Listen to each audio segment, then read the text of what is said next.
Good morning from Fast Company. Here's our daily look into what's driving today's creative business leaders. If you ask my friends or colleagues to describe me, the unanimous response would be she's someone who gets shit done. It's become a well-worn badge of honor for me. Productivity isn't something I do, it's become something I am, and it's exhausting. As it turns out, I'm not alone in this. For those of us who value productivity above all else, we're far more likely to experience chronic stress or burnout. One 2025 study shows just how widespread levels of chronic stress and burnout are, with over one-third of the workforce reporting they were chronically stressed or burned out last year. Many of us feel like we're walking a delicate line between balance and overwhelm. And what's making it worse, there's a constant pervading message that to be successful, we have to do it all and be it all at once. By today's standards, success looks like a highly paid career that we're deeply passionate about, all while training for a half marathon, maintaining an A-list celebrity skincare routine, and jetting off somewhere new every vacation. Is it any wonder we feel the need to be compulsively productive? Let's unpack why we feel this way. Number one, we're conditioned to equate self-worth with productivity. From the time we're children, people praise us for our outputs. That might look like good grades, completing household chores, successful sporting results, or other performances. We learn early that doing and achieving make us more valuable. So when we're at rest, our nervous system struggles to regulate because we can't feel at ease when we're not achieving something. Number two, guilt is a social emotion, and we're hardwired for belonging. In communities and societies where we're interdependent on one another, we can feel like we're letting others down or being selfish when we rest. This is your brain's way of scanning for the social and interpersonal consequences of resting. What's interesting is, even in our increasingly individualistic cultures, we tend to label ourselves selfish or lazy. We do this even when resting is completely harmless to those around us, and high performance is a matter of personal choice. Number three, we conflate rest with quitting. If you wear productivity like a badge of honor, you're also likely to value traits like reliability, infallibility, strength, and dependability. But here's the thing. You can still be the strong one and take rest. It's recovery, not failure. Resting is not the same as quitting. Number four, urgency culture has rewired your nervous system. In a capitalist culture that values hustle, visibility, speed, and responsiveness, stepping away to rest can feel literally threatening. Being always on and always available can put us into a state of hypervigilance.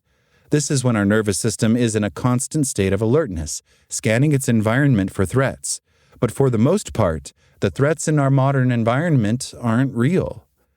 Rest is stillness and spaciousness, and that removes distraction. When you're always on, busyness becomes a safe state because it's distracting you from acknowledging deeper emotions. Rest removes this distraction. When you slow down, you create time and space to be with your thoughts and emotions, which can feel really uncomfortable. Number six, rest just feels like another to-do. Because modern life requires us to go through a long list of to-dos, rest is something we feel guilty doing and guilty without. But rest isn't a problem you need to solve, it's something to hack or optimize to achieve better productivity. You also can't fix it with expensive products and experiences. This is capitalism cashing in on the monster it created. Reframing your view of rest. The first step to resting well is to decouple it from your identity. Being a person who prioritizes rest doesn't mean you can't still be dependable, reliable, and strong. If you want to embody those traits, they need to coexist alongside rest. Instead, align rest to your core values. You want to tell yourself, when I rest, I can be more present with what matters to me. The next step is reframing what rest means to you. Most of us only rest after we feel depleted. We treat it as recovery. But if we reframe rest as regulation, then it becomes about keeping our nervous system within a healthy range. It's not about trying to fix it once we've pushed ourselves too far. In the same way you might train in the gym each day to keep your body strong, treat rest as part of your personal maintenance strategy to keep your mind, body, and emotions strong. understanding what type of rest you need. It's also important to attune to the type of rest you really need. Most of us equate rest to sleep, but it's so much more than that.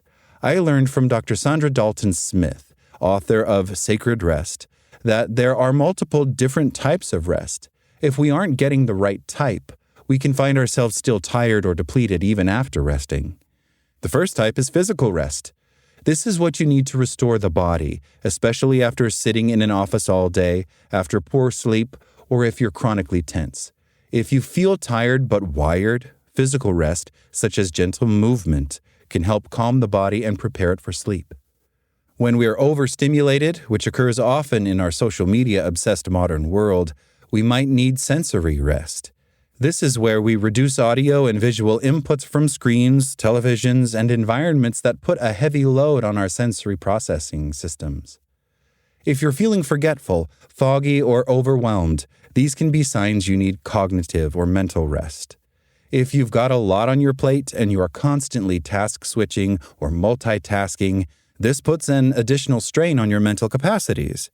Try doing just one thing at a time and creating routines around the easy stuff to reduce your need for constant decision-making. When you're feeling exhausted from always being on, you need emotional rest. This can occur if you need to act or perform a certain way in your workplace, like in customer service, and feel a sense of exhaustion from suppressing natural emotions and behaviors. If you find yourself exhausted or annoyed in the presence of others, this indicates you might need social rest. If we spend time around others who deplete and drain our energy, this can take a toll on our system. You need spiritual rest when you feel ungrounded, disconnected, or cynical. We get this type of rest by slowing down and spending time clarifying what's important to us, engaging in spiritual practices like meditation, contemplation, or journaling, and other rituals that help connect us to ourselves. Lastly, if you're constantly problem-solving, ideating, or analyzing, this can leave you in need of creative rest. This isn't about making something, it's about immersing yourself in nature and beauty without the demand to produce outputs. Rest can feel elusive, but you actually have more agency than you think.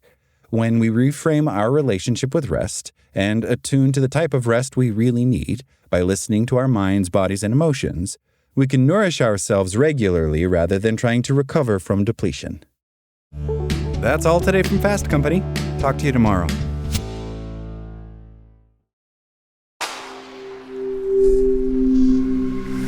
Spoken Layer.